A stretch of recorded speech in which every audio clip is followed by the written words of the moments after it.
Good morning, everyone. I hope you can all hear me. Can you all hear me? Yes. Dr. Yes. Thank you. Yes, we Thank you. can. Thank you. Thank you, Eddie. Thank you guys for joining the call and keeping time. I think it is a very good start. I propose that we start. Dr. Koimbori, you can guide me, but I propose we can Okay, start. thank you. Yeah, Thank you even so as we wait for, even as others join, just for us to save time. My name is Patience Karanja.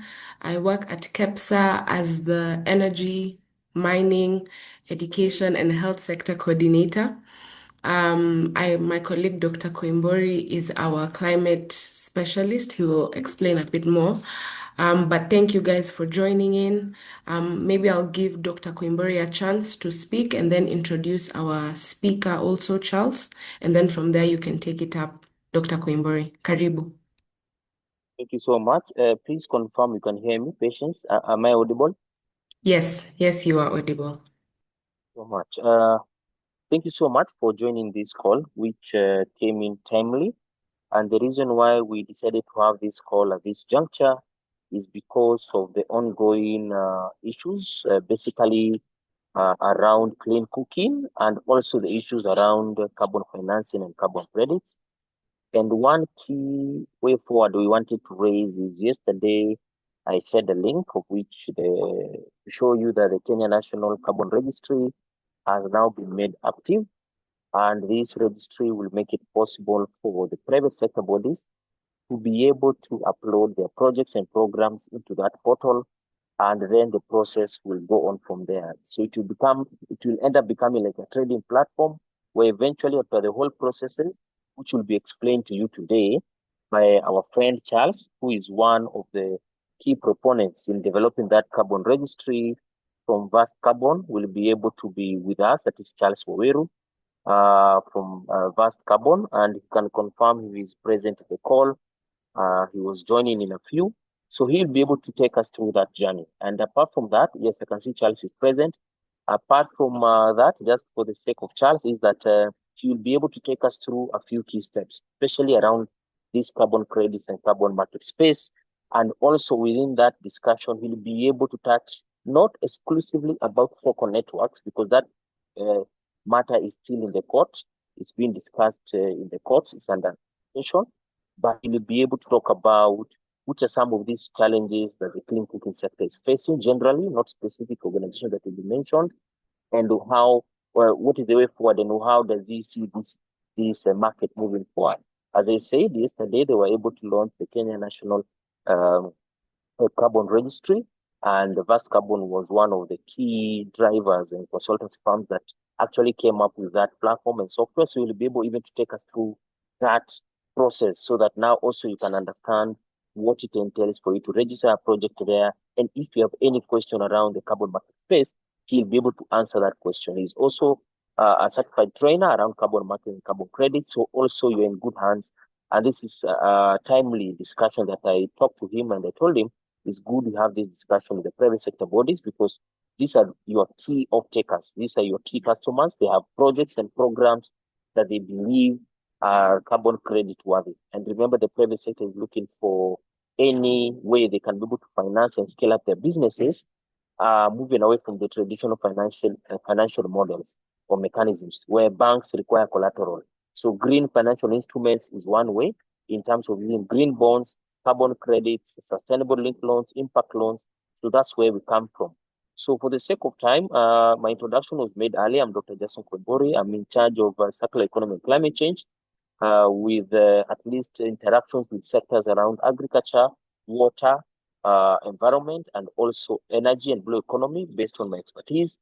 But in general, this all touches around climate change. So, Charles, I wish to give you the floor at this juncture. I don't think we have time for people to introduce themselves, but we can use the chat box where you can be able to just mention your name, which is very key, the organization you represent. I think those are very two key important points, and your email contacts, so that now somebody can be able to reach out to you. Remember, this is a networking session, so you can be able to share your name, the organization you represent, and most importantly, your email. I don't think phone numbers is safe on this chat, but you can share your name, your organization, and your email, which also Charles and others can take it up after, because this meeting has been recorded. I think patients, you can confirm that it's been recorded. So it means that Yes. is it been? Yes, it is. Yes, it is. Done. Thank you so much. So that means that you use the chat box to share your name, your organization, so that now also you can be able to follow up on that. If you have any question, please also use the same chat box to share your question, and it will be followed up by patients on the back, so that now we can be able to interact with you better. So Charles, I hand over the floor to you. You have 1 hour, 30 minutes.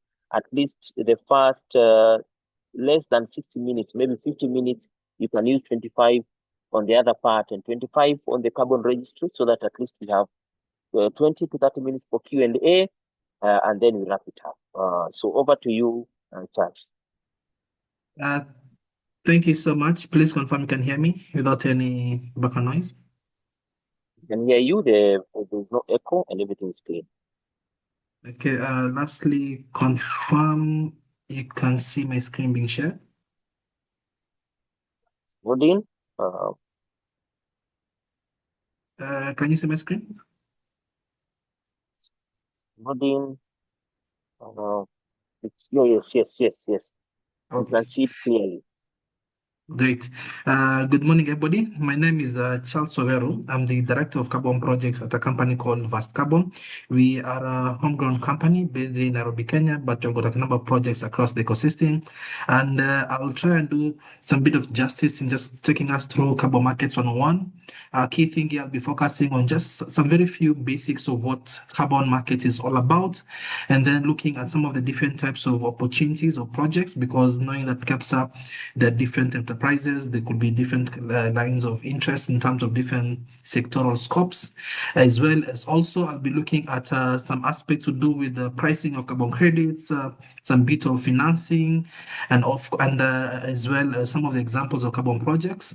And lastly, of course, I'll be showing you the basis of the Kenya National Carbon Registry in terms of a very short video of how we can go about it.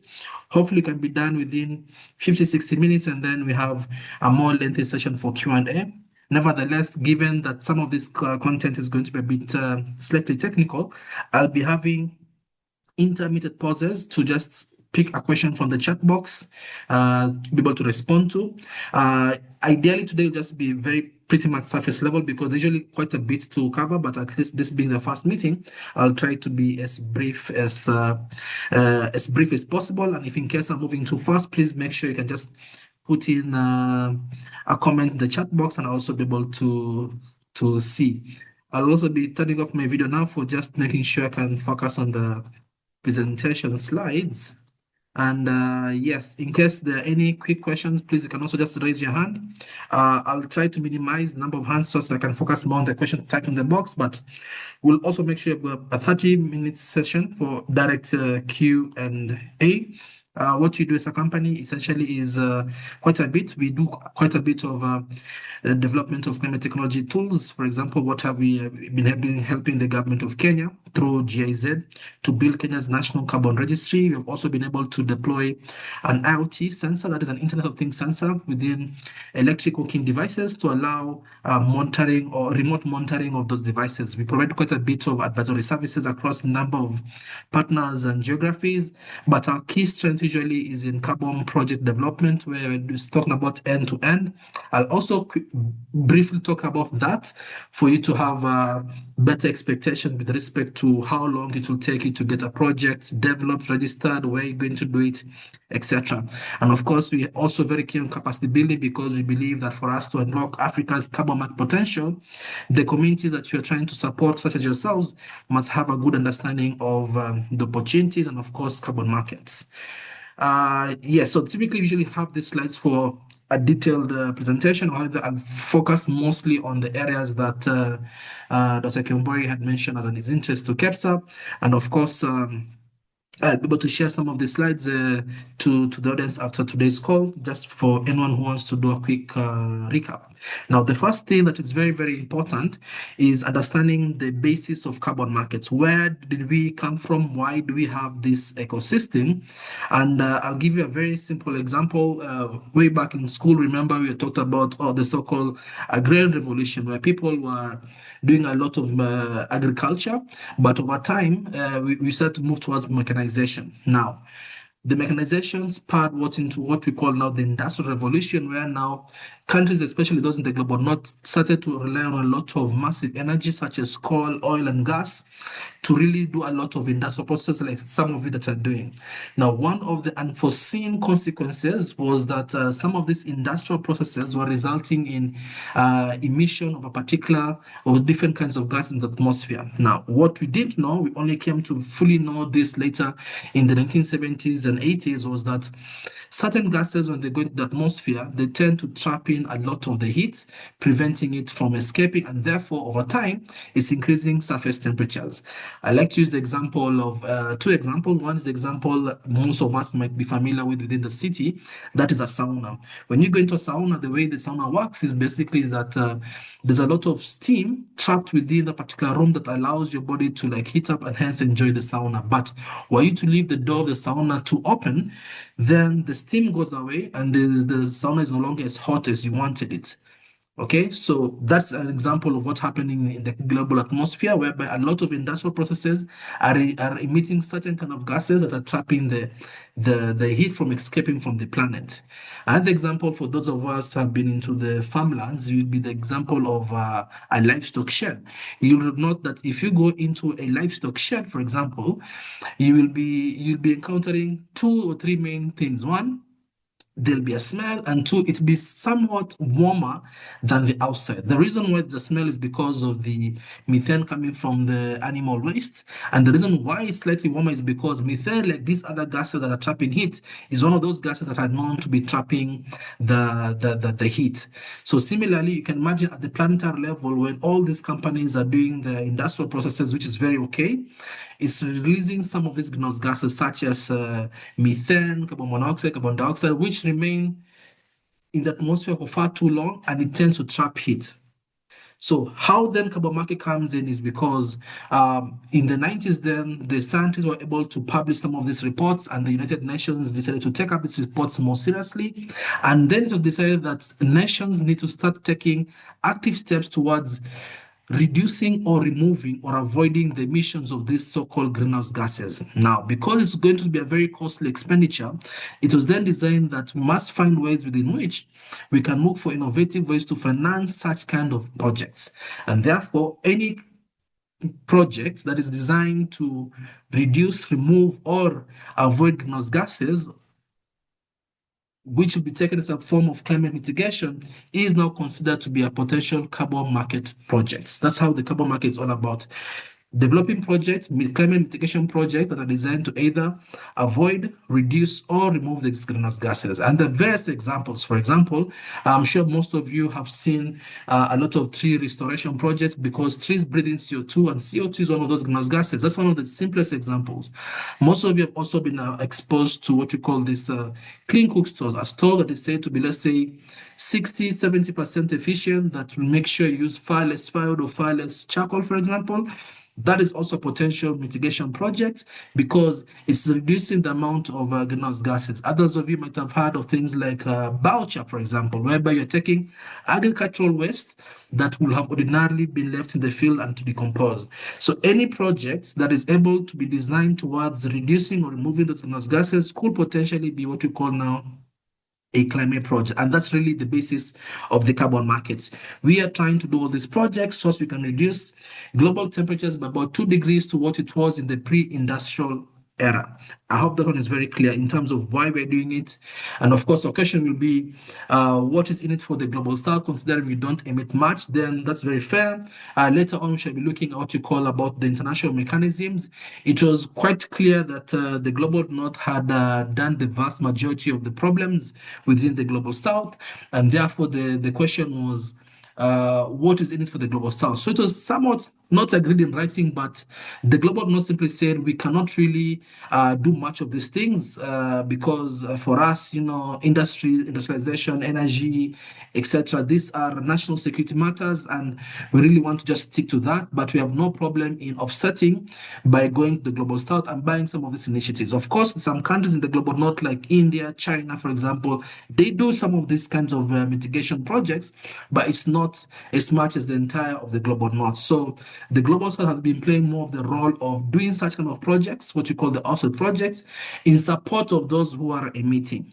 Now, you might then be wondering, why does a company, for example, like Microsoft, Google, even Netflix, why do they come to places like Kenya to buy these credits? Now, the way it works is that, and I'm sure most of you do this, is that you do an ESG, a proper analysis of your company in terms of what are the emissions of scope 1, scope 2, scope 3. I think some of you must be doing this.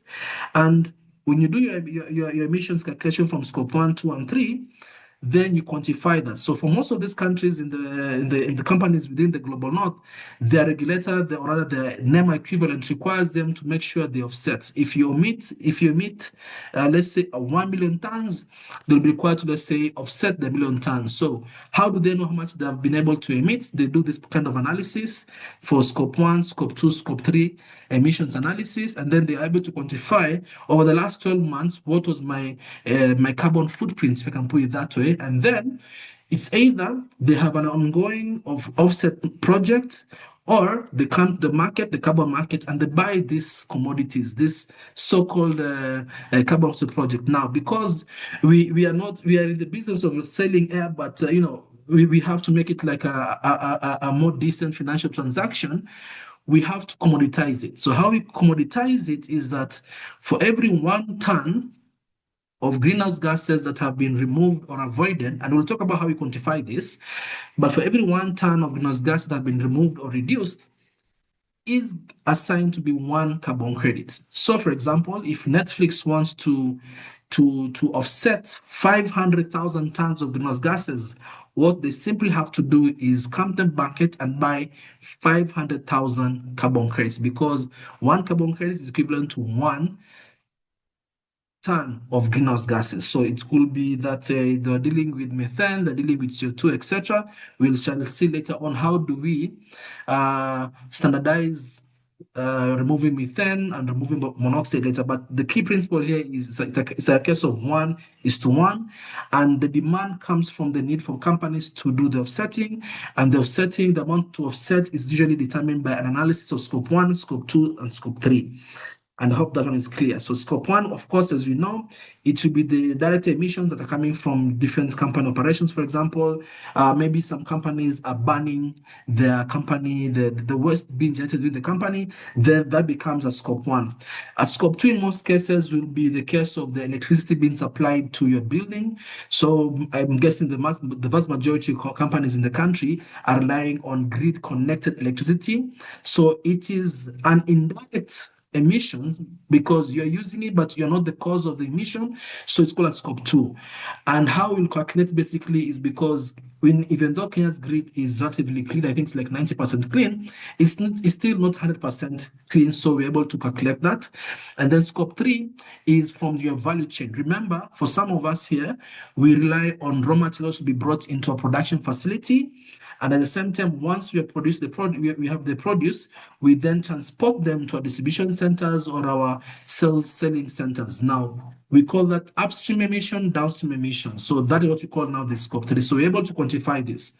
How we simply quantify this, of course, most of you know again, is that if you're looking to find the amount of emissions, you're simply taking the activity data and you multiply that by the emission factor. So for example, an activity data, for example, if you're looking at the amount of emissions coming from the company vehicle, you find how many liters of diesel was used in one particular year. Let's say in 1 year you use 1 million liters of diesel across all your company vehicles. And then the emission factor will be, what is the emission factor for diesel? How much carbon is emitted by diesel per liter, for example? It's about 2.34 kilograms. So we take the activity data is a million, multiply that by the emission factor. And we do this for all the other sources of emissions within our entire value chain for scope 1, scope 2, scope 3, know how much you need to offset, and then on the right side, you can see you come to the carbon credit marketplace, whereby you're looking for projects wherever it is to buy these credits. So the hope here is that, of course, in Kenya, we don't have the regulatory requirement for us to offset, but places like South Africa, for example, a number of the businesses there, especially those in the oil, coal, and gas industry, are required to offset, and of course, most of the global north are required to offset. But this is how we arrive to them come to the carbon credit marketplace. They have to offset, and the amount of offset is from scope 1, scope 2, scope 3, and then they have to come and buy these so-called carbon credits. Now, I will not go through all the definitions, but I want to stress on one particular definition that you might have actually even seen in the KEPSA guide for carbon market projects, and that's the point on additionality. Now, remember at the beginning I said, literally anything that is being done to remove, reduce, or avoid greenhouse gases could potentially be a carbon project. Now, why do I say potentially? Because the question is this: that which you're trying to do, will it ordinarily have happened by itself or by way of regulatory enforcement, or it will not have happened without your intervention? I repeat, that proposed mitigation activity, would it ordinarily have happened by itself, or it will not have happened without your intervention? I'll give an example. If today, for example, the government of Kenya is going to say that it's going to prohibit the importation of internal combustion engines and stress on only electric vehicles, then potentially, if you are to try and do an electric vehicle carbon project, you might not be allowed to get the carbon credits because it's already something that is prescribed by the law, and therefore there's no need for your intervention or for you to be ready for intervention. However, they're what you call the methodologies. If, for example, there's a law that says that only allows for the importation of electric vehicles, but there's no other support from the government, and there are certain barriers, for example, financial barriers, you might still be able to prove additionality, because whereas there's a regulation in place, either it's not being enforced or there's not adequate capital to support that intervention.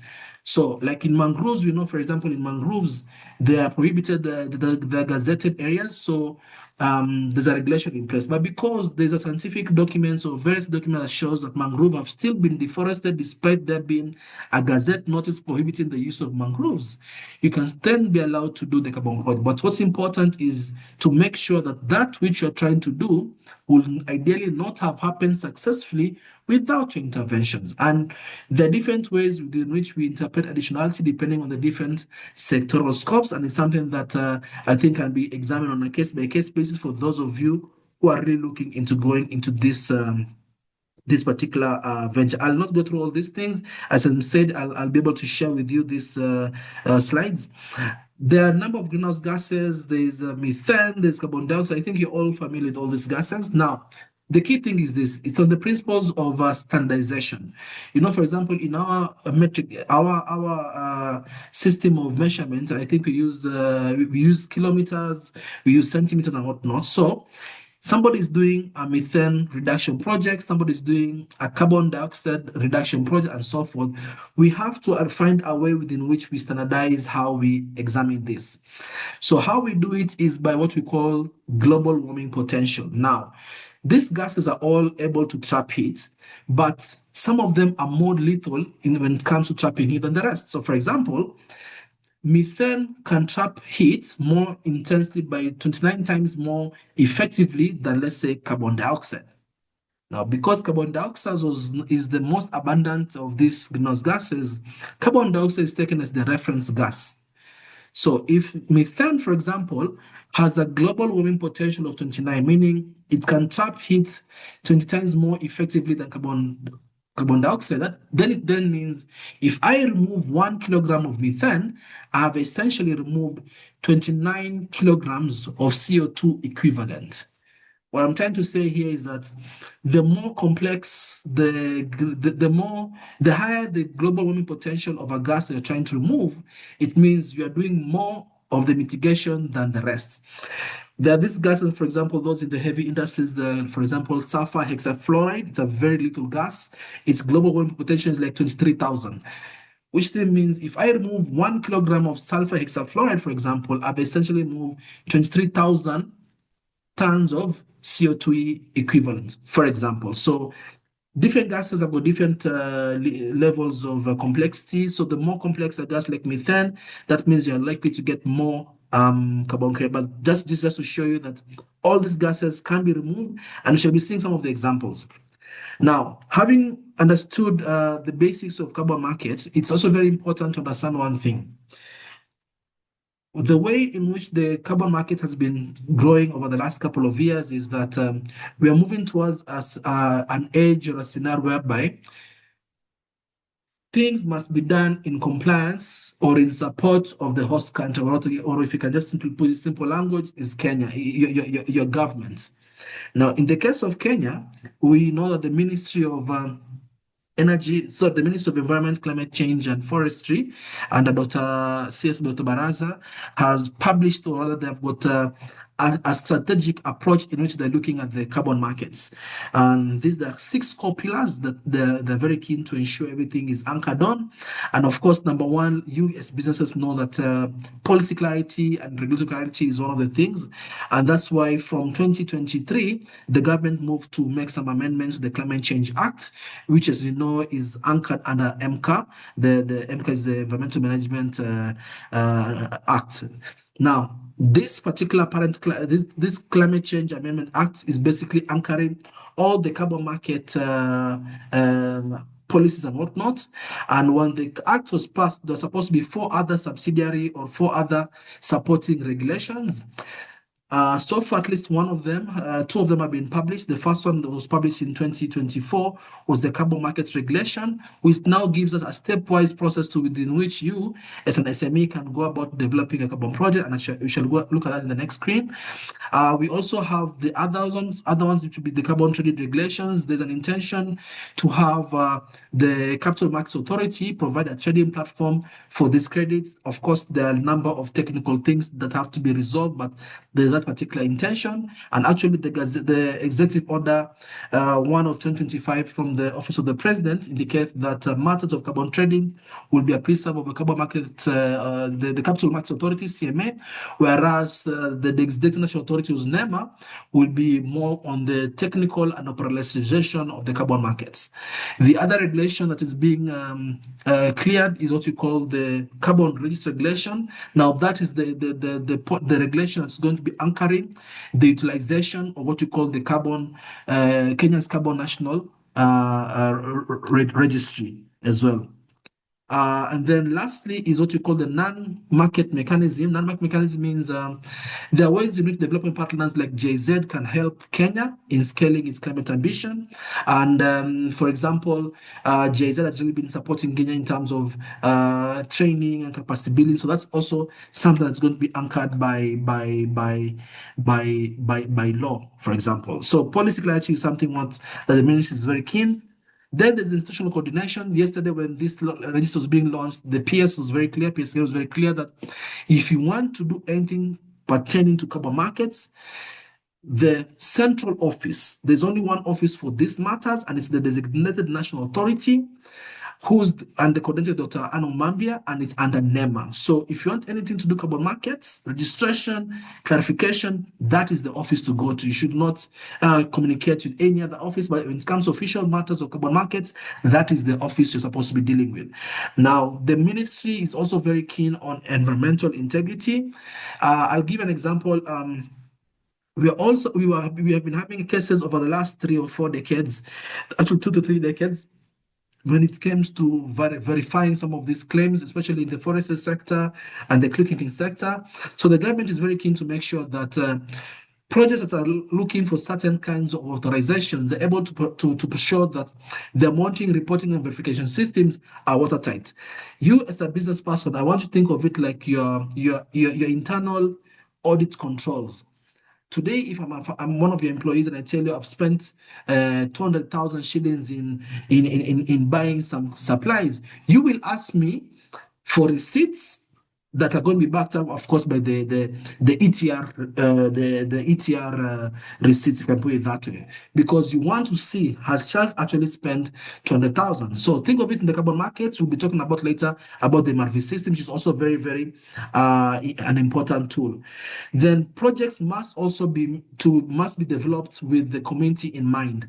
The carbon market regulations has stipulated the annual social contribution that should go to the community, especially in the case of what we call land-based projects. So, for example, today, if one of you wants to do a grasslands restoration in let's say like Laikipia Conservancy, because that land most likely belongs to the community or is directly impacting the community, so it's what we call public land, you'll be told, yeah, go ahead, do the project, but once you have the process, just know that you have to remit 40% of the aggregate earnings to the community by way of what you call the community development agreement. And this was put in law because there's what we call carbon cowboys and carbon cowgirls who will come to Kenya, do projects and live with the community very little, even though the community on the land. So that is something that you must consider. Now, for those who will be doing what you call non-land-based projects, for example, you'll be required to commit 25% of your aggregate earnings to what you call the climate change fund, which will now go towards assisting the government in doing a whole number of things. So, for example, if you'll be doing cookstove projects, renewable energy projects, those are non-land-based projects, and you'll be required to commit 25%, not to the community, but to the climate change fund through the DNA. And innovation is also something very keen for the ministry, and hence, for example, the desire for the ministry to launch now the National Carbon Registry, so as to move away from the heavy paper-based approaches towards doing projects. Yeah, and then lastly, of course, is the political will to ensure that this comes through. For example, that the Office of the President has a special envoy to oversee matters of climate. And of course, the government of Kenya is one of the first countries to submit its second NDC to the United Nations Framework for Climate Change Convention. So again, the government is very clear on just making sure that these are some of the core pillars that will be guiding the growth. Now, in terms of the procedures of developing a carbon project. Now, I'll say I'll put it like this. Now, for you to develop a carbon project, you need what you call methodologies. Now, currently, the DNA does not have its own methodologies, and I will talk about methodologies later in the call, that can be used to quantify the amount of emissions removed or reduced, be it from energy projects, cookstove projects, forestry projects. So what the regulations allows is to use international crediting programs such as the Gold Standard Foundation or Vera, use their formulas to do a carbon project. What you will be required to do as a developer in Kenya is to ensure your project is also recognized here in Kenya. And of course, like whenever you're doing any project, you must have a simple concept note. The regulation provides for this particular template. In some of the schedules, you submit a project concept note. And one of the key things within the concept note I'll mention is that there's a particular clause that requires the concept note to go with the ESIA. Okay? Any carbon project that's to be done in the Republic of Kenya must have an EIA. We must know the environmental and social impacts of the climate mitigation activity, whether you're going to be doing a coastal project, a forest restoration project, a direct air capture, biochar project, you name it, you'll be required to do the ESIA. And the ESIA plus now the filled-in project concept note template will be taken to the DNA for review, and they'll be taken at most 14 days. And if everything is found to be okay, you'll be given what we call a letter of no objection, which simply says you are okay, you can proceed and do your project. Now, once that has been done, remember you're using the methodology from, let's say, Gold Standard. And the Gold Standard has what you call the methodologies and has what we call the project design document. So you will develop your projects using the Gold Standard methodology, let's say for clean cooking, and make sure the projects will be audited for you to be validated. I'll talk about the cycles slightly later on. Once that document has been validated, what's called the project design document, you take the same document from the Gold Standard, for example, and you bring it here to the DNA for review. If everything is found to be okay, you'll be issued what you call a letter of approval, which simply says the government of Kenya approves of your decision, your intention to develop that carbon project. And that's it. Okay, if you have done that, you are registered, get your credits, pay the fee as per the regulation. Yeah, pay the fees for every credit issued to you as per the regulation. Now, for those of you who want to come and transact in what you call the compliance market, that is the Article 6 market or the Corsia. Corsia is done for the airlines. You will need to do what you call get a letter of authorization. I think that's where the other story started to come about. So why a letter of authorization is required for a compliance market transaction is because the government is simply saying that we as government of Kenya have vetted this project and believe the project to be in good standing, and we authorize its mitigation outcomes, its carbon credits to be transacted between, let's say, Kenya and Singapore, Kenya and Sweden, Kenya and Switzerland. And the authorization also says that those credits will not be accounted for within Kenya's NDC, but the buyer country's NDC, for example. Now, when it comes to carbon market, there are two markets. Up to where I was talking about the letter of approval, if you're only going to be transacting the voluntary carbon markets, you're never going to be transacting, let's say, with the government of Switzerland or wherever it is, then you don't need the letter of authorization. You only need the letter of approval and you can do your business, sell your credits to Netflix, and everything's okay. But when Kenya and Switzerland have formed this bilateral framework, and Switzerland, the government of Switzerland has a bunch of private companies in Switzerland looking to buy credits from developers in Kenya through that bilateral framework we call the Article 6.2, you'll be required to have a letter of authorization because those credits will be accounted not in Kenya, but in Switzerland through one of the private companies. Okay, and that's why, because you're going to be transacting, you're going to be making a request for that compliance framework. That's why a senior person of the government, in the capacity of the cabinet secretary for a Minister of Environment and Climate Change, has to approve. But of course, you make your request through the DNA.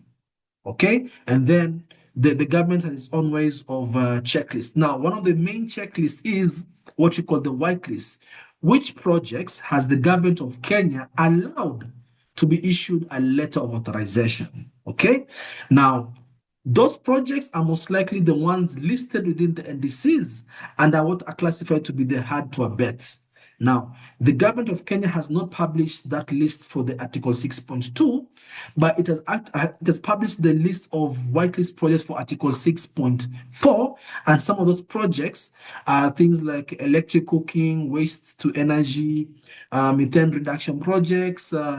There's one on the railways as well, and so forth. So that just to give you clarity on why some companies want letter authorization and why some companies don't need it. It's because of the kind of market, and I'll be happy to respond to more questions on the same as we proceed. I just want to cover just some quick points before then we can quickly jump into the carbon registry platform. So I remember I mentioned about the compliance market, voluntary markets. So if you're doing a project entirely under VERA gold standard and you never want a letter of authorization, that means you're voluntary market. But the moment you want letter authorization, that means you want to play within either the Paris Agreement or within the so-called Corsia for the airlines. Now, for those of us who might not be familiar with the Paris Agreement, remember I talked about the United Nations accepting that climate change is a problem. So we came up with what we call the Kyoto Protocol after guys went to Japan and started to see these things more clearly. And what Kenya has been participating in is what we call the Clean Development Mechanism. Some of you might be familiar that KenGen, for example, has been able to generate credits over the last couple of decades because it was part of now the Clean Development Mechanism. However, the CDM was found to be a bit problematic, and countries are no longer listening too much about the CDM. So in 2015, guys went to Paris again to renew the love for Mother Nature, and we came up with the Paris Agreement, which I shall be covering briefly in the next slide. But to be very clear, if you're always just going to be doing your projects here in Kenya, and let's say you want to transact that with let's say the likes of Netflix, that's the voluntary markets, you don't need a lot of authorization. Get your credits issued by your standard and sell. And of course, you must know that for you to do a carbon project with Vera or Gold Standard, you must have a sort of account where your credits will be anchored, and I'm happy to show that later if there's time in the Q&A section. So the different registries, there's Vera, there's Gold Standard, you can see on your screen on the left side. These are the ones that are the most popular, but the ones that are currently, the ones that are operating in Kenya is UNFCCC, Vera, Gold Standard, Plan Vivo, and GCC, the the Global Carbon Council. The rest are mostly in the Americas, but yeah, those are some of the notable carbon registries, or if you like, carbon standards. The screen on your right, or the image on your right, shows you the different types of carbon offset projects. So there's clean cooking, there's tree restoration, there's renewable energy. So for example, biodigesters, I'm sure some of you have seen biodigesters. Biodigesters are actually one such notable carbon project, especially within East and Central Africa.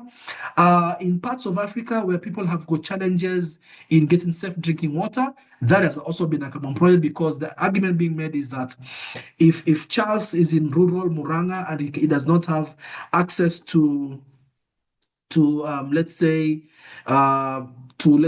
cleaner ways of purifying the water, most likely it's going to use fire to boil the water. So if you're able to introduce to Charles either something like reverse osmosis or the one like AquaGuard, something that will allow Charles to still access safe drinking water without using firewood, is a potential carbon project. So you're looking at reducing livestock methane. I think some of you had the so-called some bit of misunderstanding in the media where guys have been told to inject their livestock with some injections, reduce the amount of methane, etc., etc.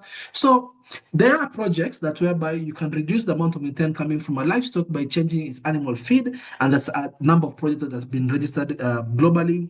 If you're looking to, if Kenya goes through, or Nairobi County Council, City Council goes through with converting the Dandora landfill into a waste to energy, that could also be a very potential and significant carbon project. So there are different kinds of carbon projects out there, and it's just a question of what you're doing. Can it avoid, reduce, or remove greenhouse gases? If the answer is yes, then it could potentially be a carbon project. I'll quickly go through this. This one of the projects we are currently doing with the Ministry of Education, transitioning schools from the use of firewood to a low carbon technology. So we're introducing steam cooking equipment. We initially piloted it in Nairobi, but now for firewood, but now in Garissa, you're using LPG as the fuel for the steam cooker. So that is also going to be generating credits for the government as the proponent. Voucher is also a project that can be, if you're able to take agricultural waste, convert that into voucher and put it back in the soil, for example. What you're saying here is that the agricultural waste will have been burnt in the field, emitting GHG, or it will have been left to decompose, still emitting GHG. So if you are able to take it through the process of pyrolysis, get voucher, mix it with some other organic stuff to put it back in the soil, that's a potential carbon project. I'm sure some of you have heard of agroforestry, for example, whereby you're taking, let's say, fruit trees and you're putting it within a coffee farm, for example, as a shade tree. So you will not get credits from the coffee farm, but you'll be getting credits from the shade trees you're putting within the farm. That is a potential project. I want to iterate about livestock manure management, for example. Just as I mentioned, this is a very huge project, and I think a number of companies within the country are already doing such kind of biodigester projects, and they could potentially get credits. I'm sure most of you have heard about black soldier fly, especially those of you who are into some bit of farming. So yes, the black soldier fly is basically saying is that you're feeding this BSF with some of this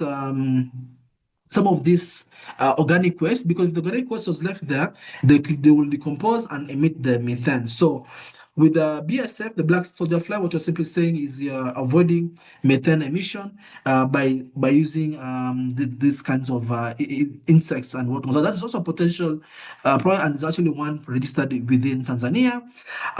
Those of us who have been into the rice cultivation zones, you might have heard that the National Irrigation Authority, or even some farmers, have been using a new concept in doing rice cultivation, which is called alternate wetting and drying. The reason being, in most of these rice paddy fields fields, when you go there, you always feel some funny, funny smell. That's usually the methane. And why the methane is there is because when you flood a rice paddy field, the water creates a sort of anaerobic condition, denying oxygen within some of the living organisms. And then they die, and then hence the methane. So alternative wetting and drying reduces the amount of methane. And actually, this is a project being done in Ghana, which is an Article 6 project being done in Ghana. It's a really, really huge project. Yes. So those are some of the different kind of projects. I just want to quickly go to carbon credit pricing. Before that, I mentioned about the Paris Agreement. Again, the different clauses within the Paris Agreement, the main clause that you really need to focus on for those of you who want a deep dive into the Paris Agreement is Article 6. Article 6 being the cooperative approaches mechanism that allows, number one, for example, countries to have bilateral frameworks, 6.2, and also it's like a mechanism for countries like, let's say, government of Kenya to develop its own projects and be able to meet its mitigation activities. That's under the Article 6.4. And then Article 6.8 is the non-market mechanism allowing countries like Germany to support Kenya's ambition in climate by way of, let's say, training, capacity building, and whatnot. An example is them financing or supporting the technical development of Kenya's national carbon registry. Also, for those of you who be keen to go into the carbon markets in Kenya, make sure you've also gone through Kenya's NDC to see what some of the priority areas of the government of Kenya. The last thing you want to do is you are doing a project with a clear intention for it to be an Article 6 project, but that project is not in compliance or not in support of the NDC, then that's where your problem starts. Yeah, that's really where your problems start. Sorry, I'm just going through this very fast because I'm looking at time. I want to also look at the cycle of a carbon project. Remember, even when you were starting your own business as a member or as an enterprise, you started by doing something called feasibility study. You know, the feasibility study, that's the very first thing you do. And then when you do a feasibility study, you see that the numbers, is the mathing, for example. Yeah. And then once everything was okay, you start to put together the proposal. The proposal that you either take to your board or take to your friend to help you in investing in the business. Same thing with the carbon markets. Yeah. Yes, Something with the, come again? yes, kindly as you continue, Yes. just to help you so that you don't hurry it up, it's 9:50 exactly. So you can Oh, okay. extend it until 10:15 so that we have 15 minutes of Q&A. So that means Okay. that from 9:50 to 10, maybe you can complete this slide until maybe 9, up to 10, and then the next 15 minutes, you just tell us about the registry and how to onboard it, and maybe any Yeah. other thing. And then you take the Q&A from 10:15 to 10:30, of which Okay. Patience will be looking at those questions. So maybe you have 10 minutes until that to wind up on Okay. this, and then you start with 10:15. Thank you. Okay. So then you go to the project design, which basically you're putting the documents together. Remember, I talked about the PDD document, the project design document. That's where you put it. And then you must be audited. We have to get a third-party auditor to come and validate that the project design has been made in compliance with a particular carbon methodology. If everything's found to be okay, you go to stage number 5. The project is being registered with the standard, be it Vera or the gold standard. Now, in most cases, depending on the type of project, it will take you anywhere between 9 months and 24 months to get to registration status because of things like EIA, feasibility study, looking for finance, etc. Now, for how long can you get carbon credits from a project? Now, depending on which standard you're using, the term we call crediting period. So the crediting period under Vera, that means the duration within which you're allowed to get carbon credits is 7 years. So if you're doing a project with Vera, you can get credits for 7 years and have the project potentially renewed twice, meaning you can do the project with Vera for 7 to 21 years. In the case of the gold standard, it is 5 years renewable twice, so it's about 15 years. So that's the duration within which once your project has been approved and is running, that's the duration within which you're allowed to generate carbon credits. And then you go to the annual monitoring and the implementation and monitoring, whereby we're looking at how are you doing the mitigation activity, how are you planting your trees, how are you distributing your stores, etc., etc. Now, when you come to the point where you're trying to get your carbon credits back, and let's say 2 years into the project, you want your carbon credits. So you have to do a report that again has to go to an auditor to come and verify that indeed you have been implementing the project as per the prescribed guidelines. Now, remember, a crediting period is, let's say, 5 years with the gold standard. So if you do it at year 2, to the verification, you get your credits issued, you again move from number 8 back to number 6. Stage number 8 to number 6, I hope you're seeing your screen, to mean you're still left with 3 more years to do the implementation. So if it's the case of Vera, it's 7 years. In year 2, you get your credits issued. Then you still have 5 more years to keep on generating your credits. So you'll be moving from 6 to 8, 8 to 6, until you exhaust your crediting period. I hope that point is very clear. Question is on pricing. Now, the reality is this. There are different factors affecting the price of carbon credits. Some credits can be as cheap as $3, and some credits can be as high as 1,000. It all comes down to basically the nature of the project. So you can see the screen here, the image on your right. You can see something interesting here. You will note here, for example, some projects such as Voucher, the price ranges between $80 to $400 per carbon credits. Direct air capture, ranging between $1,000 and $300 per credit. But we need USD here. Why are these projects getting more cash than, let's say, renewable energy projects, which is like 3.35? The reason is this. If a project is more towards removal, they are taken to be more robust than, let's say, projects are simply reducing or are avoiding. If you look, for example, the price for afforestation is like $30 again, compared to, let's say, clean cooking at $15, because clean cooking is more of a reduction, but tree planting is more of a removal. So the different factors affecting the prices, and of course, you could have more convention about them, but basically quite a number of different factors. How are you looking to raise money? So sometimes you can use your own internal resources to try and pull things together. But if you don't have that, then you must have difficult decisions to make. For example, we have got people who can provide financing, but then they want an equity either in your parent company or an equity in the carbon credits revenue. So that's something you have to be keen. And of course, I'm not sure of you with running companies, you already have got these things in mind. There's also what's called debt finance. You're given this cash is a way of debt for you to be paid back, of course, with interest. And we have got, for example, the project we're doing with the government of Kenya. We're looking to get concessional loan from some of these DFIs as well. There's one thing we call forward sales or emissions purchase reduction agreement. It's you're selling the credits that are yet to be issued, but in advance.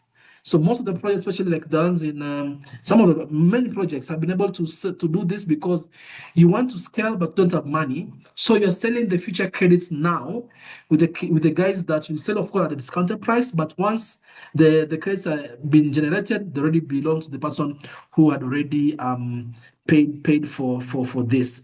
I'll close by mentioning something here. There are so many carbon projects in the country, as you can see on your screen. So what am I saying? I'm saying that it's never too late, it's never too early to think through what is something that you can do as members of KEPSA. Now, one thing I also mentioned is this, that sometimes you might find you have a viable or potential carbon also project, but maybe you by yourself, you're not big enough. For example, I'll tell you right now, if you want to plant you want to plant 100 trees and get carbon by yourself, I'll just tell you this, that the cost of doing that, the cost of getting those credits will be higher than the value of the credits you're going to generate. So there's something we call aggregation. So you come with your 100 trees, another comes with 100 trees, and so forth and so forth. We put this together, we bundle it together into one massive project.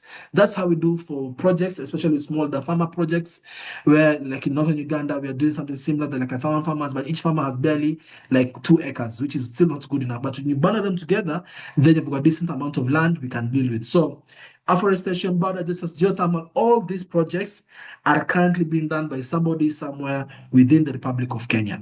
Okay, so the opportunities are there. It's all about what is your interest and what not. So I want to stop there for now and just give you a quick guide into the Kenya's National Carbon Register, and then we'll spend the remaining time up to 10:30 to just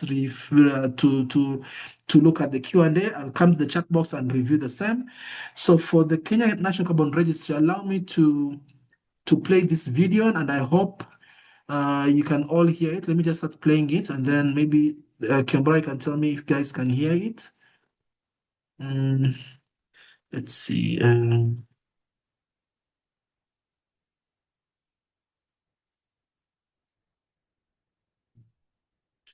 Uh-huh. Now, maybe Dr. Kebra, can you confirm if you can see the video and hear it?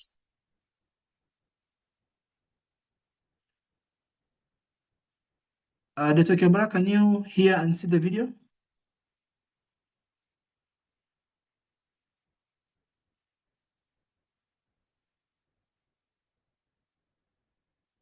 Hello, can anyone please confirm they can see the video and hear it?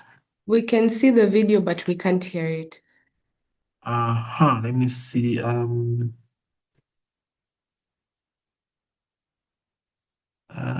do I do this?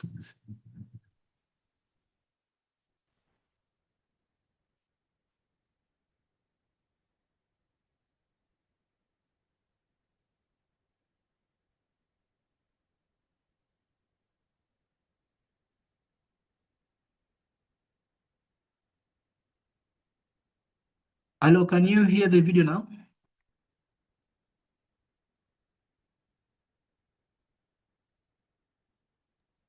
No, I can't. I don't know if anyone else can hear it on the call. Yeah, we can't hear the video. No. Let's see. Let me do this. So I'm just trying to check the system to see how I can make sure the video can be heard.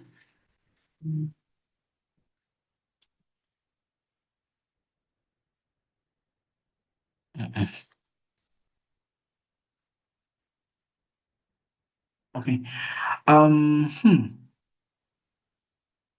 Let me do this. Let me Well, do this.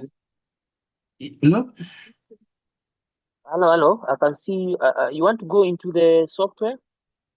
The software, one will have to actually log in with the account. So what I could do is I could go to the website, Mhm. but somebody has to create their own account. Yes. Let me see if I can do that. And then what I can do is I can also share Remember? with you the link of the video.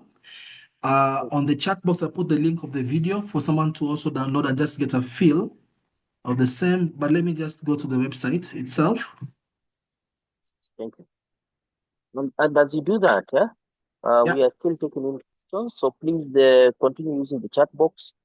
We can see it, no sound though. Somebody was saying that. I think that is what you're working on. But you have a few questions which I believe, patients, you can take note of them so that now we take them from 10:15 to 10:30 and just pick some sections. So over to you. Let's continue. You have 15 minutes from now. Okay, so please someone confirm that they can, okay, what about now? Can you hear the sound? We can hear you and we can see the screen, but we Video is cannot hear the playing, sound of the. no sound. Okay. So what I'll then do, I'll just send a link of this video to the chat, then anyone can see the video. But I'm now sharing a screen to the platform, the Carbon Send Registry. me the video. Charles, Yes? send me the video. I post it on your behalf. I know what's Okay. happening, why the sound is not coming in. I know why. You just send it to Okay. me. Okay. Now, can you guys see the screen? I'm sharing now the platform. If you want to access the registry, look at this URL. It's ncr.nema.go.ke. Please take note of that. So as of now, there are no projects because I mean we are yet to start putting things here, or rather people are yet to start onboarding their projects. So you'll come here to register because there's nobody with register. So you have to come here and register. When you click register, you have to start filling in your details, and we strictly will recommend that one company you just have one person for now to do this. So you basically create your account. When you're looking to create your account, please make sure you've got things ready on your side. For example, the national ID, company certificate, registration certificates, but basically the basic identification documents for you as the account holder and as also for you as the company. And there's a way in which the system will now just trigger and allow you to do it.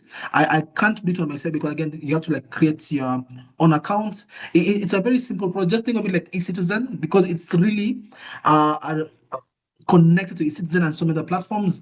One thing I can say is this, that when you put in, for example, your national ID or your passport, the system will automatically verify within the Ministry of Interior. We have been able to integrate the person's registration on registry with this.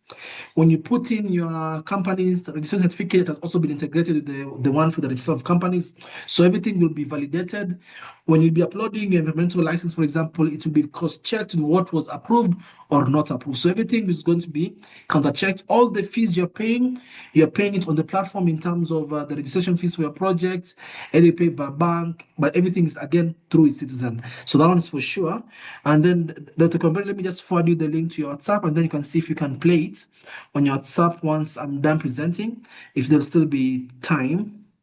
But I hope this is very clear, and I'll suggest that everyone just takes time to just try to sign up their own projects, and then somebody within NEMA will now start doing the approvals and the stepwise of making sure you now get your account authorized and everything. But remember, you must make sure that you have some of the basic documents ready, and you can just sign up. Even if you're into a project, you can just sign up and to be able to see the difference. So please just check the link. You can start downloading on your site the link, then see how you can help me in playing it.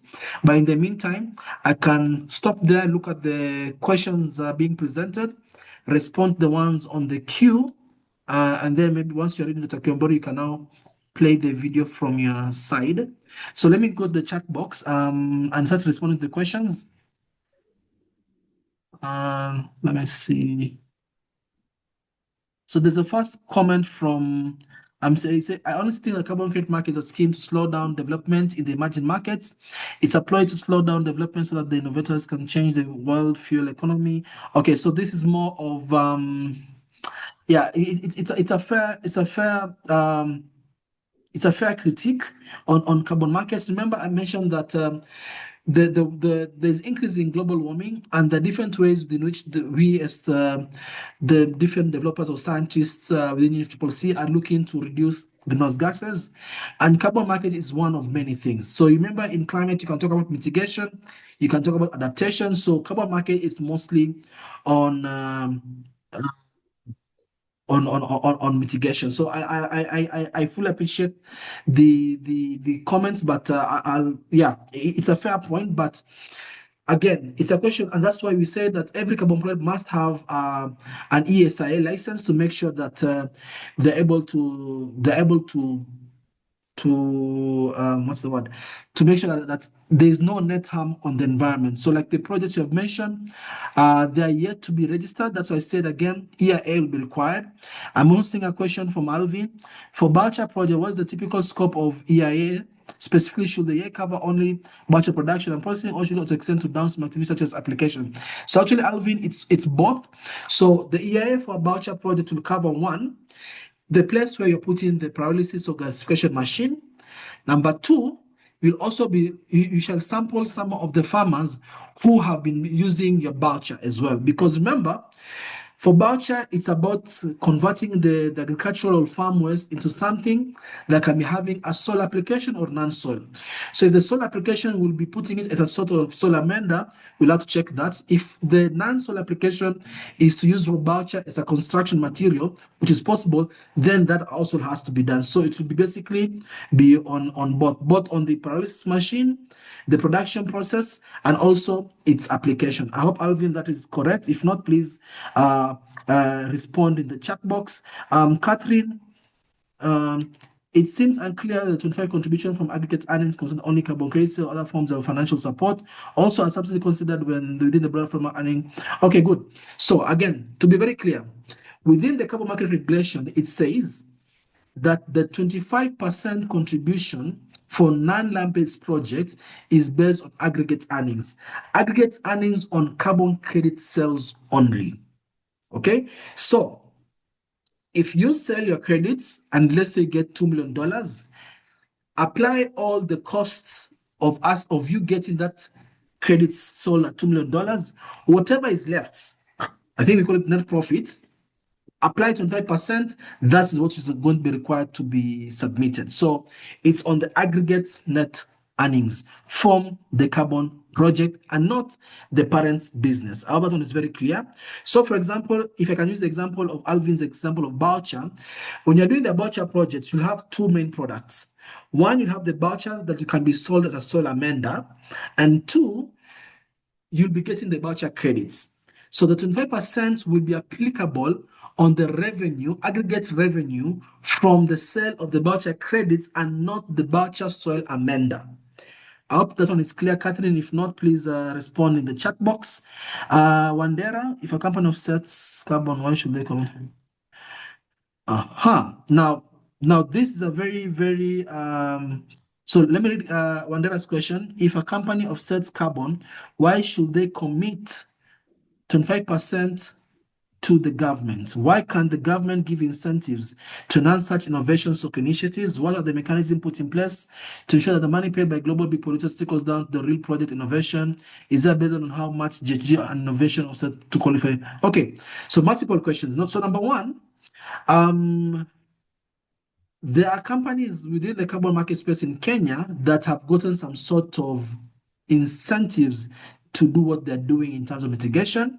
So that usually is done on a case-by-case basis. So you have to involve the DNA and National Treasury. That's number one.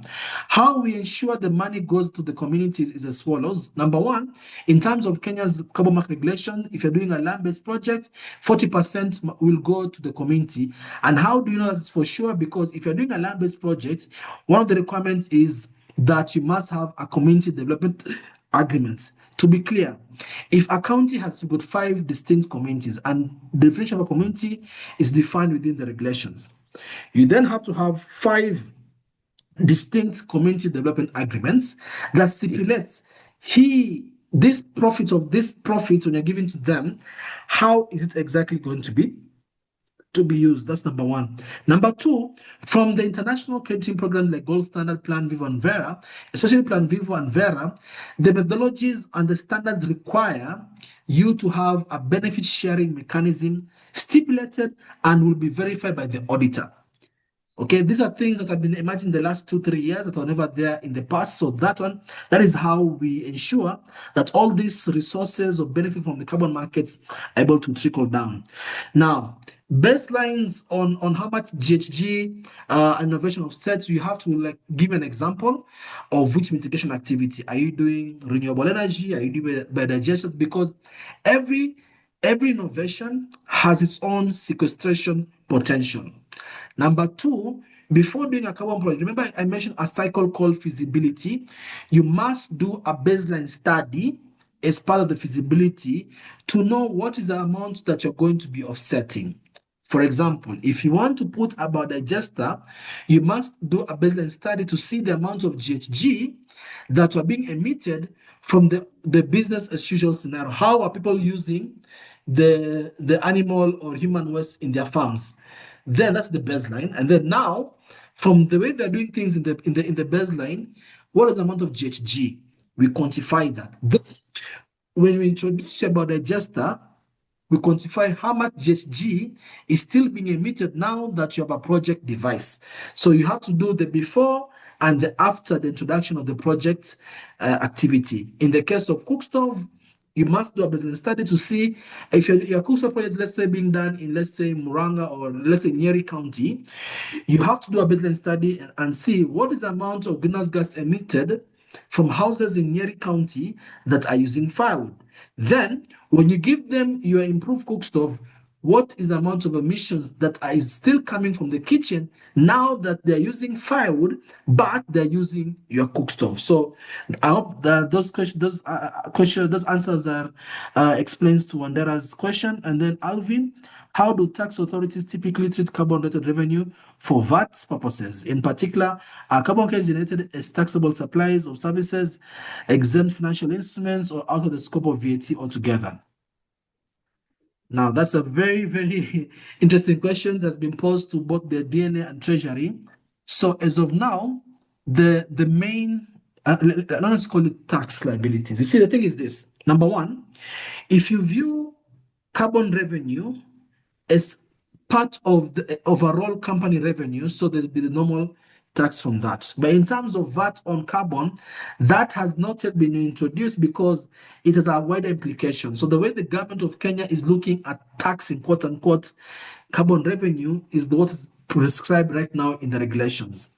So if you're doing a normal project that is outside compliance market, you'll be required to commit the 40% aggregate earnings to the community, 25% for the non-land base. And then within the regulation, it gives you the amount of money you have to pay for every credit being generated. It's a very small amount of money. And also, if you're doing within the compliance market, there's Article 6, there's also a small fee that is going to be required, but that is not it's not vatable. It's just a fee you pay the government. That's how the government has so far tried to make it very clear.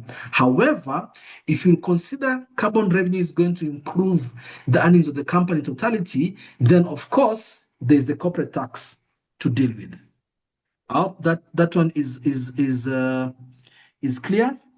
Last question from Njoroge. If the general global carbon market is going towards quality over quantity, and this now brings in aspects like ratings from the likes of B0, what is one to do with vintage credits? I'd like to also find out whether there is currently any support from JK with respect to supporting. Can you please confirm what is ESCs? In the chat box, Mr. Waweru Njoroge. However, in terms of vintage credits, so for those of us who might be familiar with vintage credits, the year within which your credit is issued is called the vintage year. So if your credits were issued in the year 2020, it then means that the vintage year is the year 2020. So maybe what he's trying to say is for a project, let's say that was issued credits in year 2017, I'll be very honest. The longer you sit on your credits, the value depreciates. And I think it's pretty common in most businesses where if the inventory has been there for too long, you now start doing this buy 2 for 1 because you're just trying to clear all stock. So my advice is sell your credits within 2 or 3 years of issuance. If you stay with them like one state corporation for too long, you will not get nice prices. Now, about energy attribute certificates, good.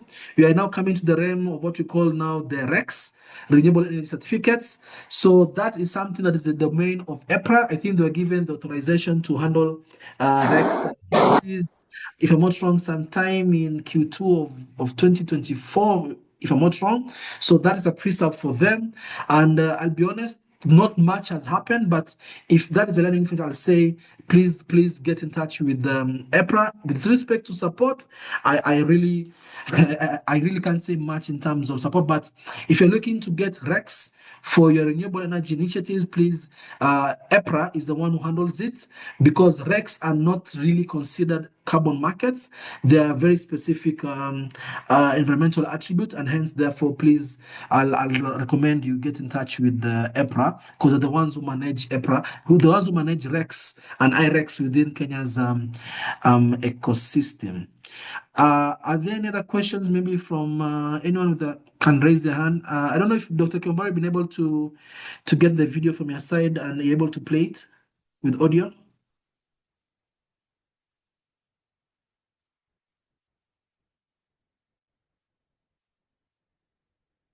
Dr. Kyombari?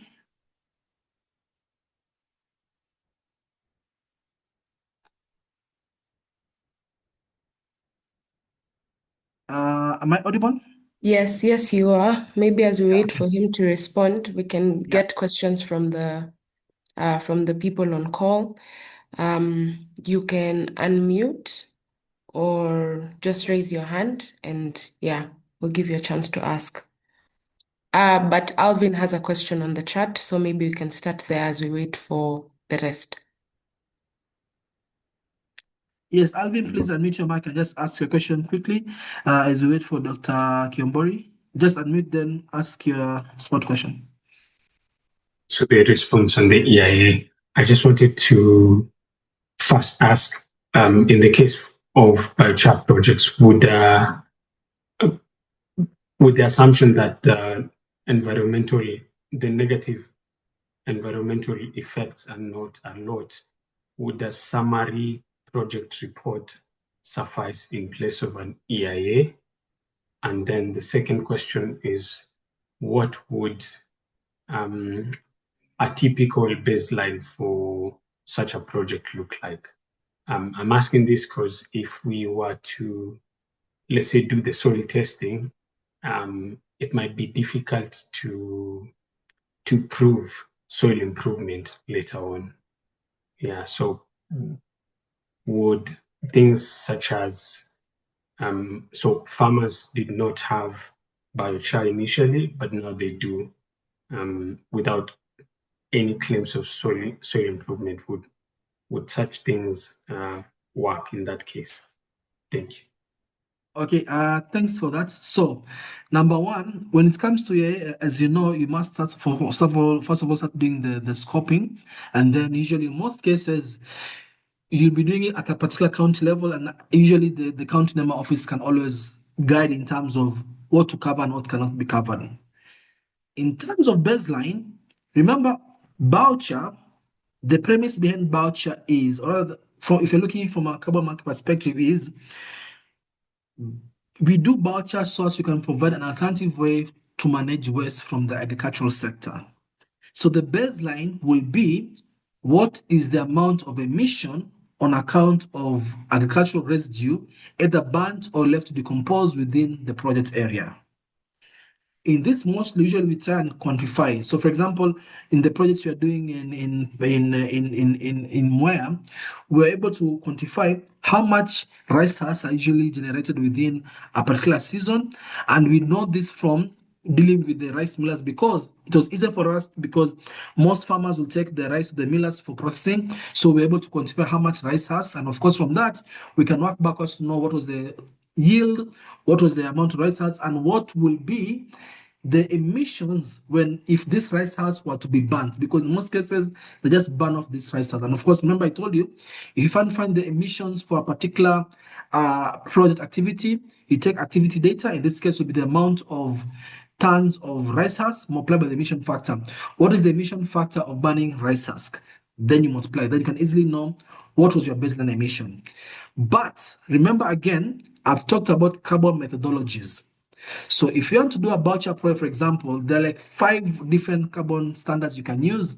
One of the easier ones, depending again on your machine, I can say is Vera. So Vera has a particular methodology for voucher. I'm typing it there in the chat box for Alvin. It's called VM. So Vera, if you just go to Google, you can get this VM0044, and it will actually tell you if you want to do a baseline study for voucher project and you want to do it with Vera. If you go to Vera's methodology called VM0044, it will give you the stepwise process. But to be very clear, it's what will have been the emissions where the agricultural waste have been left to decompose or burn. And the case of EIA, again, it will be mostly on the positive or negative impact of the project. Now, you must ensure, of course, in your project description in the EIA report, you put the detailed report project description. What kind of machine are you using? Are you using earth mounts to make voucher? Are you using retort kilns? Are you using more of the sophisticated pyrolysis machines? You have to indicate it in the project description. And as I respond to that question, maybe patients, you could check if Dr. Kiombori has been able to get the video. And then let me, yeah. He hasn't, but he's dropped off. I have a proposal though. We can attach the link to the presentation and people can then look at it from there. He Okay. had to step out for another meeting. Yeah. Okay, so the link is it's what do you call this platform? It's called it's this one for WeTransfer. So I'll put the link here in the chat, and then I'll ask guys to make sure they can download it as fast as possible because it's on WeTransfer and it might expire within the week. So let me just put that right now, and it's a bit length. It's almost a GB.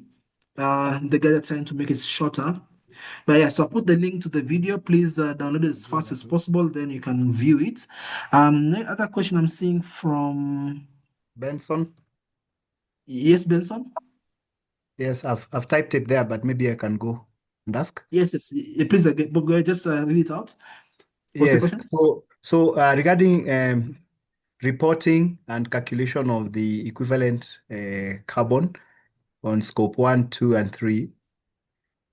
We find it difficult accessing or obtaining the latest carbon emission factors for the country, especially from the electrical generation sector, and then also on transport, that is on passenger cars, commercial vehicles, rail, and air. We also need to get the emission factors. I don't know whether this information is available in a standard single repository, or we have to go looking for it in various agencies like EPRA, Ministry of Transport, and the like. Do we have such a repository we can just access it when we are calculating for scope 1, 2, and 3? For the sake of reporting. Thanks. So I've actually put the response in the chat. So there are different ways. Number one is the way which you mentioned, you go to the respective line ministry or agencies.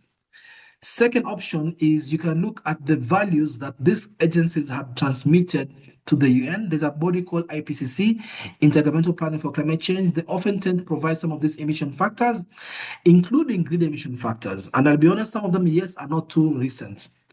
The other option is, for example, if you're looking at it for the purpose of doing a carbon project, different methodologies provide you the default factors in cases where you cannot get the actual emission factors. Now, default factors are often very, very conservative.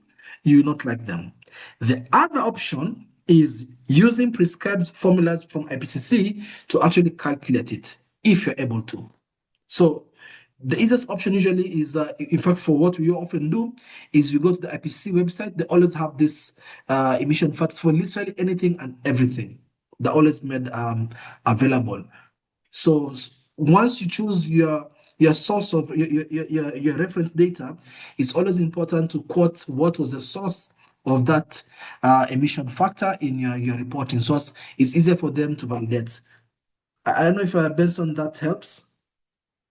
Yeah, it does help. It's only that okay, I'll try to liaise with the relevant people, but I'm sure EPRA at least does publish their data, so you can get the data up to for the previous year up to June. For example, up to June 2025. But for the Ministry of Transport, the data is much older, maybe a couple of years back. Okay. Yeah. Okay. Let me drop a link. If you're also able to just check the IPC, let me just drop a link. I've dropped a link. If you're able to check how they give you access to the IPC data search, where you can search the different emission files, because you'll find, again, most of the cases, some of these agencies have filed this data with them, or even IPCC was able to get this data from those ministries. So just try and check and see if it might still be of help for you to access the IPCC emission factor database. Just try and see if it will help if you don't have the data from the ministries. Okay, thank you. Okay, yeah. I've seen a hand from Catherine Irura. And also maybe Patience, you could confirm that the link I've shared for the WeTransfer is still downloadable for the sake of the members. Go ahead, Catherine. Yes, thanks for the presentation. And also, I think Kenya has come a long way setting up a governance framework. Does a lot to create transparency and credibility, and it's something good. In fact, I think your organization was involved yesterday when this carbon registry was launched. I saw it on YouTube. So my question is really about this cost in the carbon market regulations. You said credits could cost as low as $3. Like in clean cooking, we've seen with the gold standard even up to $10. But there are fees you pay administratively, right? Of course, community benefit sharing is something required by most of these standards, including the gold standard. So that's not in question. But this cash options, like the regulations introduced this, I think 20 US cents dollars per credit for projects exceeding 15,000 tons. There are some administrative fees. I know you said they're small fees, but depending on on the price you get on the market for your credit, when you take out all those fees and then pay these fees, I mean, depending on the cost you get when you sell your credits, it can in my view it can discourage people from to go through the entire process of verification, because there are all these fees incurred. I know you said we do a feasibility study to see whether it's viable to even go through that process. Yeah, it's exactly what you're sharing on the screen there. Yes. So when these regulations are being developed, didn't they really think through the cost? Of they assumed the credit prices would go high and therefore these fees would be nominal.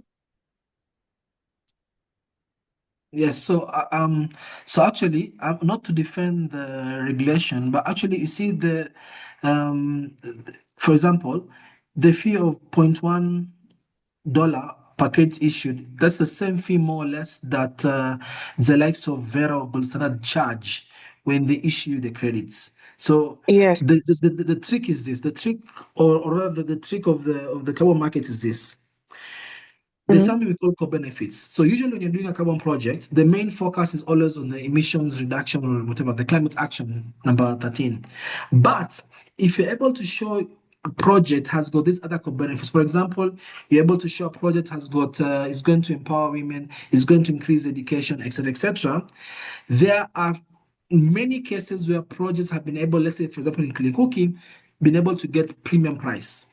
So, for example, if you're just doing a normal kawaida project in clean cooking, I'll tell you you're looking at $4.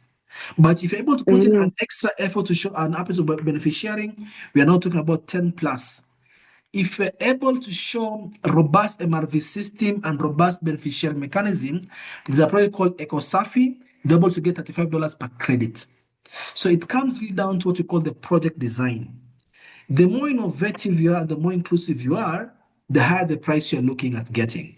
I'll give an example of a project we're designing in electric cooking. We are saying when we give Catherine the electric pressure cooker or induction cooker, after every month, of course, from the power consumption that we've been able to monitor, we are going to be able to quantify the power consumption from kilowatt hours into carbon credits, from carbon credits into USD.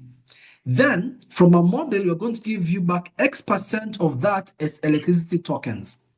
And we have put that into a model such that now when we're coming to sell the credits to the buyer or to the market, tell them, hey, look, for us to make sure Catherine keeps on cooking with electricity and not go back to firewood or charcoal, we're incentivizing her by giving her a power token, electricity tokens.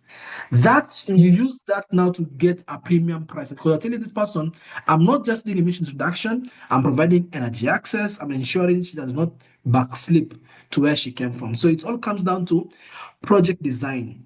But if you're going to say, I'm doing a restoration, a tree restoration, I'm taking seedlings and I'm just putting it in the ground, bad. But if you're going to say, I train women groups in, let's say, Kakamega County on how to grow avocado trees, and I gave them seedlings, I gave them nursery beds, I trained them, and then they took it to their land, and the fruit belongs to them and not me. You are showing that it's not just about you making money, and now the investor or the buyer sees a reason to add extra dollars on your pricing. And now registries like the gold standard actually require any carbon project that's going to be done with them must cover at least 3 SDGs, one being the one for climate action and any other two. If not, they will never allow, because carbon markets or climate mitigation should not just be about carbon credits, but it should be about helping a country attain the SDG targets or ambitions. So you do that, then you're likely to get prices, much better prices. Remember, I also mentioned that if you stay the credits for too long, you're getting $1, $2, $3. That's exactly what happens, like for one of our state corporation. Still, the credits a bit too long now. When they went to market, they're not getting the kind of price they're looking for. Okay, so the number of factors you need to consider, so as such kind of fees will never really be worrying you. And for those seeing the screen, this is Schedule 2 of the Carbon Market Regulation. It tells you all the different fees you shall be inquiring. So you have a citizen, your business is classified as local or citizen company, the cost of application is 10,000. And then when you're coming to have your requesting a letter of approval, basically the PDD to be certified, if you're local, it's 100,000. And then when you're getting credits being issued to you, you can see how much you're supposed to be paying in terms of put like $10 if your credits are less than 15,000. So not $10, but 10 US cents, and so forth. So again, the good thing is that the regulations already tell you what is the cost implication of your project. So what we always do in part of our advisory is we always do a carbon financial model. We must do financial models during the feasibility study for you to see, is it really worth it? Or you're just better off just focusing on selling your cookstoves and forget about the carbon. So it's a question of just running the numbers to just see what is the bigger picture. And if you're too small as a project, remember, you can always come together and aggregate. That is also something pretty much possible. Yeah, thanks for your feedback. It's actually very detailed. Thanks. Karibu. I don't know if you have got any more time, Patience. Maybe you can advise others. If there are other questions, I'll put it back to you, Patience. And also, please confirm you can access the link to the video shared in the chat. Yes, I could. It's downloadable. I will also put the link in the presentation before I share it with members. I'm not seeing any other question and I'm not seeing any other hand raised. So I think maybe we can close it at that. Thank you, everyone. Thank you, members, for joining in and learning. We want to thank you, Charles.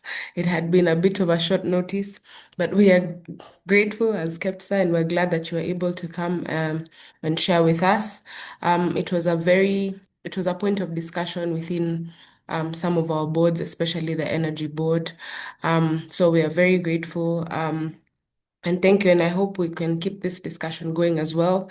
It doesn't have to be now, but it can be a continuous thing. So feel free, as members, you have our emails. Just share if you need any clarity on certain things, and we'll be able to clarify and connect. Yeah, I think that's it from me. Yeah, and maybe we all have a good day.